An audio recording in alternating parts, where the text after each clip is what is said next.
आणि तू मोक्षासाठी प्रस्थान काढला आहे. विठ्ठलपंत, तुझं पूर्वाश्रमीचं नाव विठ्ठलच आहे.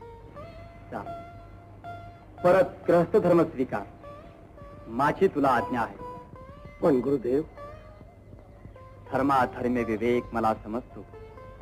मी सांगतो आहे याचाच अर्थ ते धर्म्य आहे.